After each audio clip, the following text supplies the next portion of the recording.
లైఫ్ని బెటర్గా ఫేస్ చేయాలి అంటే మనం కొన్ని నిజాల్ని యాక్సెప్ట్ చేయాల్సి ఉంటుంది.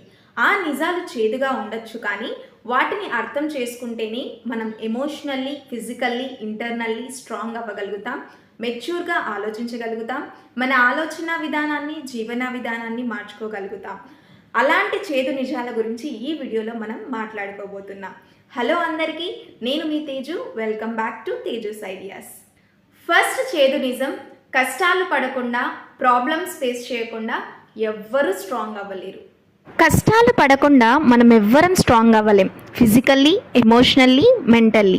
ఎలా అయితే బరువులు ఎత్తితేనే మన కండలు గట్టిపడతాయో, అలాగే మన లైఫ్లో ఛాలెంజెస్ ఫేస్ చేసినప్పుడే ఇంటర్నల్లీ స్ట్రాంగ్ అవుతాం. స్ట్రగుల్ అనేది పనిష్మెంట్ కాదు, అది ఒక ట్రైనింగ్ గ్రౌండ్.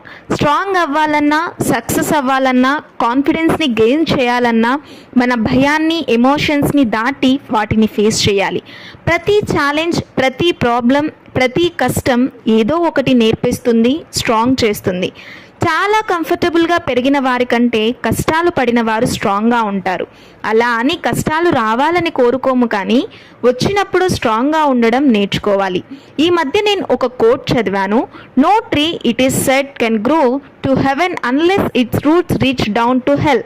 ఒక చెట్టు స్వర్గానికి ఎదగాలి అంటే దాని వేర్లు నరకాన్ని తాకాలి అని అర్థం. సెకండ్ వన్, మనిషి స్వార్థపరుడు. ఎస్, యాక్సెప్ట్ చేయాలి. కష్టంగా ఉన్నా ఇట్ ఈస్ ఫ్యాక్ట్. మనుషులు స్వార్థపరులు. ఇక్కడ సెల్ఫిష్నెస్ అంటే క్రూరంగా ఉంటారు అని కాదు. ఫస్ట్ వాళ్ళ అవసరాలు, వాళ్ళ కోరికలు అనే ఒక టెండెన్సీ ఉంటుంది. అలా అని ఇతరులను ప్రేమించరా అంటే ఫస్ట్ వాళ్ళకి వాళ్ళ ఫ్యామిలీ బాగుండాలి అనే స్వార్థం ఉంటుంది. ఎందుకంటే బ్రెయిన్కి ముందు తన అవసరాలు, తన కోరికలు తీర్చాలి. అందుకే మనిషి ఏం లాభం లేకుండా ఏ పని చేయడు. ఏ పని చేయాలన్నా నాకేంటి అనే ప్రశ్న రెడీగా ఉంటుంది. థర్డ్ వన్, అతి మంచితనంగా ఉంటే ఇతరులు అడ్వాంటేజ్గా తీసుకుంటారు. ఎక్కువ బాధ్యతగా ఉన్న వాళ్ళ మీదే పనులు ఎక్కువగా పడతాయి. ఎక్కువ ప్రేమగా ఉన్న వాళ్ళ మీదే గ్రాంటెడ్గా ఉంటారు. ఎక్కువగా ఇచ్చే వాళ్ళ మీదే ఎక్స్పెక్టేషన్స్ పెంచుకుంటారు. ఎక్కువ అవైలబుల్ ఉన్న వాళ్ళనే చులకనగా చూస్తారు. కైండ్నెస్, హెల్పింగ్గా ఉండడం మంచి విషయాలే, కానీ ఎక్కువ కైండ్గా ఉండడం, ఎంత అవసరమో తెలుసుకోకుండా హెల్ప్ చేయడం, మనకి టైం, ఎనర్జీ లేకపోయినా పనులు నెత్తిన వేసుకోవడం, అతిగా కాంప్రమైజ్ అవ్వడం, ఇలాంటి వాటి వల్ల మనం బర్న్అవుట్ అయిపోతాం. ఇతరులకు హెల్ప్ చేయడం ఎంత ఇంపార్టెంటో మన గురించి మనం కేర్ తీసుకోవడం కూడా అంతే ఇంపార్టెంట్. అతి మంచితనం వద్దు. మంచితనాన్ని, స్వార్థాన్ని బ్యాలెన్స్ చేసుకుంటూ ముందుకెళ్ళిపోవాలి. మన లైఫ్లో ఎవ్వరూ పర్మనెంట్ కాదు. మన లైఫ్లో మనుషులు వస్తుంటారు, పోతుంటారు. ఇది హార్ష్ ట్రూత్. ఎవ్వరూ పర్మనెంట్ కాదు.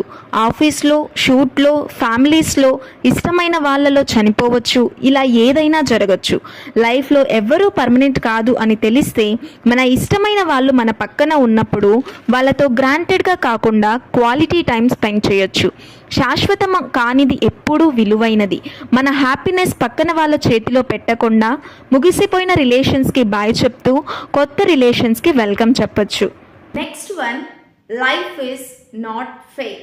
మంచి చేసిన వాళ్ళందరికీ మంచే జరగాలి అని లేదు, చెడు చేసిన వాళ్ళకి చెడు జరగాలి అని లేదు. ఒక్కోసారి మనం ఎంత చేసినా మనకి దక్కాల్సింది దక్కదు. తప్పు చేసిన వాళ్ళు సక్సెస్ అవుతూ ముందుకెళ్ళిపోతారు. అందరికీ హెల్ప్ చేసే పర్సన్ చనిపోవచ్చు, తప్పు చేసే పర్సన్ 90 ఏళ్ళు బ్రతకొచ్చు. ఇది మనకి అన్యాయంగా అనిపించినా this is a part of life.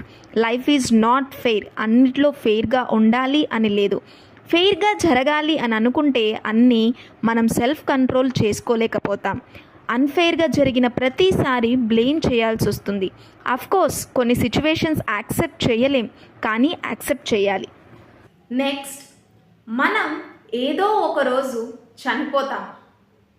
లైఫ్లో ఏది జరిగినా జరగకపోయినా ఇది మాత్రం నిజం. మనం అనుకోవడానికి కూడా భయపడే నిజం. మనం ఏదో ఒక రోజు చనిపోతాం. ఈ భూమి మీద మన టైం లిమిటెడ్. ఈ విషయాన్ని మనం యాక్సెప్ట్ చేయడం వల్ల సిల్లీ విషయాలని కాకుండా ఇంపార్టెంట్ విషయాలకి ప్రయారిటీ ఇస్తాం. ప్రతిరోజుని ఒక గిఫ్ట్గా చూడవచ్చు. చిన్న చిన్న ఆనందాలని కూడా ఆస్వాదించవచ్చు. ఇది మనం బాధపడడానికి కాదు, మేల్కోవడానికి. మనం అందరినీ ఎప్పటికీ మెప్పించలేం. ఎంత కష్టపడినా, ఎంత మంచిగా ఉన్నా, ఏం చేసినా అందరినీ మెప్పించలేం. మనం నచ్చని వాళ్ళు కొంతమందైనా ఉంటారు. అందరినీ మెప్పించాలి అంటే అలసిపోయేది మనమే. మన బెస్ట్ పెట్టి ఇంట్లో వంట చేస్తాం.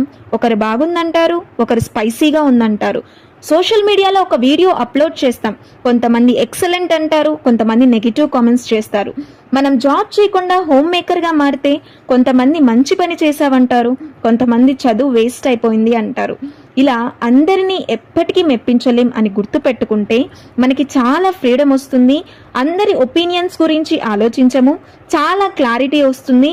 మనకి ఏది ఇంపార్టెంట్ అని తెలుస్తుంది, దాని మీద ఫోకస్ చేస్తాం. కాన్ఫిడెన్స్ పెరుగుతుంది, నో చెప్పగలుగుతాం, హద్దులు పెట్టుకోగలుగుతాం. సో అవన్నమాట నేను షేర్ చేయాలనుకున్న కొన్ని చేదు నిజాలు. యాక్సెప్ట్ చేయడం కష్టమే, కానీ కొన్ని విషయాల్లో యాక్సెప్ట్ చేయక తప్పదు. Now it's your turn. మీరు ఎక్కడ కనెక్ట్ అయ్యారో కామెంట్ చేయండి. ఈ వీడియో ఎవరికైనా యూజ్ అవుతుంది అనుకుంటే షేర్ చేయండి. నచ్చితే కనుక సబ్స్క్రైబ్ చేసుకోవడం మర్చిపోకండి. Bye bye.